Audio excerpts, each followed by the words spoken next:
Dito po sa Pilipinas, ngayon pa lang unti-unting nauuso talaga ang mga EV. Napapansin nyo na rin siguro lately, parami na ng parami yung masasalubong yung BYD, Tesla, at iba pang mga car brands na may EV. Ako nga nung misa may nakatabi pa sa parking lot na Xiaomi.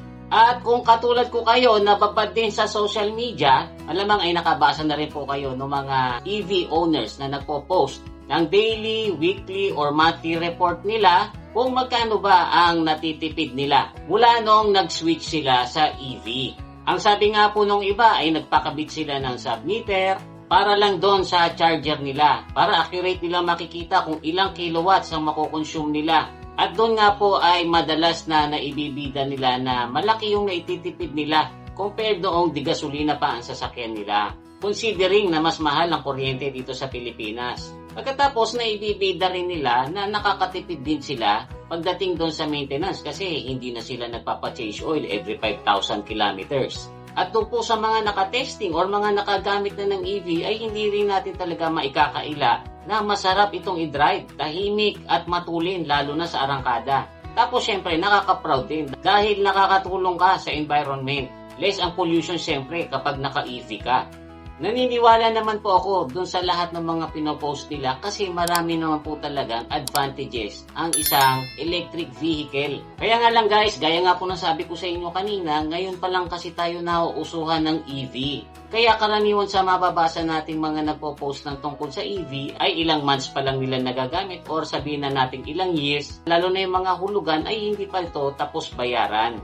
Pero kung ang titingnan po natin ay yung doon sa ibang bansa, lalo na po doon sa mga developed countries kasi mas maaga po silang nausuhan ng EV. Marami-rami din po sa kanila yung mga nagsisi kung bakit sila nakabili ng EV at marami po sa kanila ang bumalik uli sa combustion cars o kaya naman nag-switch sa hybrid. So guys, bago ko po ituloy itong topic natin, lilinawin ko lang po na hindi po ito tungkol sa pagsira sa image ng EV.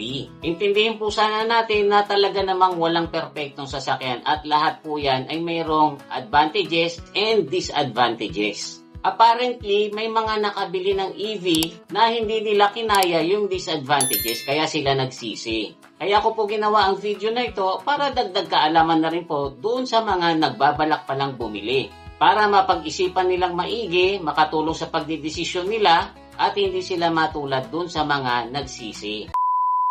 Ayon po sa article ng Visor, 29% ng global EV owners ang nagsisi at magsuswitch uli sa combustion cars. So dyan pa lang po makita nyo na maliit na porsyento lang naman, 29% lang. Pero pag-uusapan pa rin natin kung bakit nila pinagsisihan. So ang pinakauna at main reason ay yung charging. Considering na sa ibang bansa katulad sa Amerika na napakarami ng charging stations ay kinukulang pa rin ito. E di lalo na po siguro dito sa Pilipinas na bilang ang mga establishments na mayroong charging stations. At isa rin po sa dahilan kung bakit nagsisi sila sa EV ay constant nilang nagiging problema yung pagta-travel ng long distance. Hindi na mawala-wala yung worry na baka mamaya maubusan ng charge sa daan. Although mas maganda na po ang battery technology ng mga EV ngayon, kayang umabot ng 300 hanggang 500 kilometers sa isang full charge. Hindi talaga maalis sa isip ng isang EV owner yung range anxiety. Understandable naman po yon, normal behavior po natin yan. Kaya ako po nasabi kasi lahat naman tayo may cellphone. Imagine nyo nga yung mga iPhone. Rated yan na kaya hanggang 29 hours ang video playback. Pero mapapansin mo na kapag dumadating na dun sa 50% na lang yung charge, ay nangangamba na yung may-ari. Lalo na kung wala sa bahay. Kaya kung nasaan man siya sa opisina or sa school, basta nakakita ng pwedeng pagsaksakan ng charger, ichina-charge na kahit meron pa itong 50% remaining sa battery. Marami nga yung nagdadala pa ng portable power bank para mas kampante yung loob nila na hindi malolobat yung cellphone. Parang ganyan po yung range anxiety sa kotse na mas nakaka-stress kung ikukumpara sa cellphone. Kasi guys, yung cellphone, pag nakakita na tayo ng pwedeng pagsaksakan ng charger, ikakabit natin dyan yung cellphone natin. Tapos habang naka-charge, pwede natin gamitin. Yung EV, kahit makakita ka ng charging station, pag i-charge mo yan dyan, tatambay ka na ng 30 minutes hanggang 1 hour. Hindi mo pwedeng gamitin yung sasakyan. Then marami rin po yung nakabili ng EV na hindi nila nakwenta or hindi nila naisip na mahihirapan sila dahil hindi naman pala sila makakapag-charge kung saan sila nakatira, katulad na lang po ng mga nakatira sa condominiums. Kasi malayo yung pinagpaparkingan nila. Tapos doon sa parkingan nila ay wala namang pwedeng pagkabitan ng charger. And then guys, naging problema din itong mga EV owners yung mataas na cost ng insurance. Kasi mas mahal naman talaga ang EV compared sa mga combustion cars. Kaya nagiging mas mahal din yung insurance nito. Dagdag pa ng mga insurance company, kailangan daw talaga nilang mag-increase dahil mas mahal magpagawa at mag-repair ng mga EV, lalo na kung battery replacement. Masyado rin daw complex ang technology nito and mas matagal gawin, kaya yung mga kasa ay mahal din ang singil. Then ito naman po yung malaking dismaya na inabot ng mga nakabili ng EV. Kasi after nila itong mabayaran at gusto na nila magpalit ng mas modelo, nung ibebenta nila ito ay bagsak ang resale value. It doesn't matter kung ano pang brand yan, kahit Tesla pa yan. Kapag ibebenta na ito ay bagsak talaga ang resale value. Kung ikukumpara sa mga regular na combustion cars. Ang dahilan po niyan ay kasi itong mga EV parang cellphone. Napakabilis ng tech advancement. Taon-taon na lang ay may lumalabas na mas high-tech. Kaya yung mga mas lumang modelo, mabilis na maging outdated. At syempre, nagde-degrade po ang baterya niyan. Sabihin na nating buo pa yung battery niyan after nyong mabayaran, nag-degrade na rin po yan. Syempre, hindi na po yan kasing ganda nung brand new pa siya.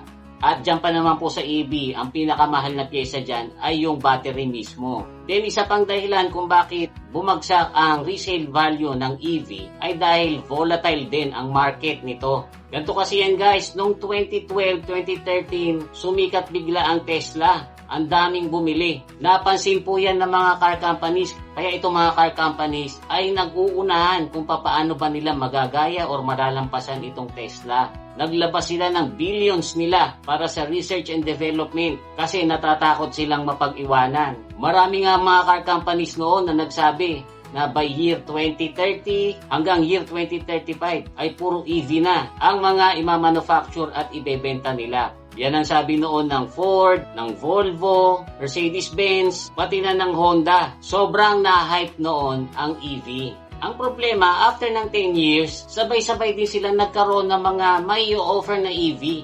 And then, yun din yung time na marami ng mga naka-experience ng EV na hindi naman lahat ay naging masaya or contented dun sa naging EV experience nila.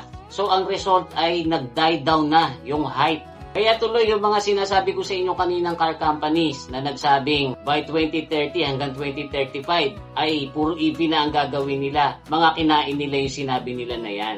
Binawasan na nila yung mga pondo nila para sa research and development ng EV at nag-switch sila sa pagde-develop ng mga hybrid. Kasi guys, mas umuuso ngayon ng hybrid sa ibang bansa. Nagulat sila, tama pala ang Toyota. Kasi Toyota lang ang hindi masyadong nag-focus sa EV, mas nag-focus sila sa hybrid.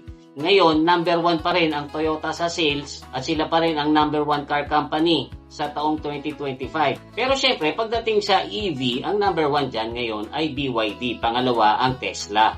So guys, lilinawin ko lang uli ha, although merong mga nagsisi sa pagbili ng EV, yan po ay 29% lang ayon sa survey. So maliit na porsyento lang po yan compared dun sa kabuuan na mas maraming mga naging kontento at nagustuhang mag-EV.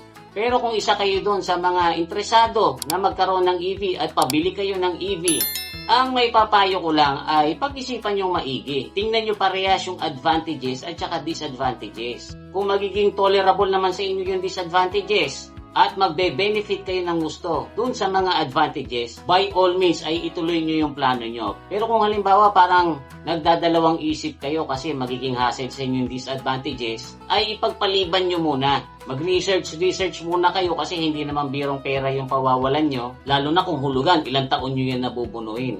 Mahirap na masama kayo dun sa mga nagsisi. So guys, I hope na may natutunan kayo dito sa konting kwentuhan natin or at least man lang ay na-enjoy nyo. Kung meron po kayong mga gustong idagdag ay ilagay nyo lang po sa comment section. Huwag nyo lang pong kakalimutan mag-like at saka mag-share.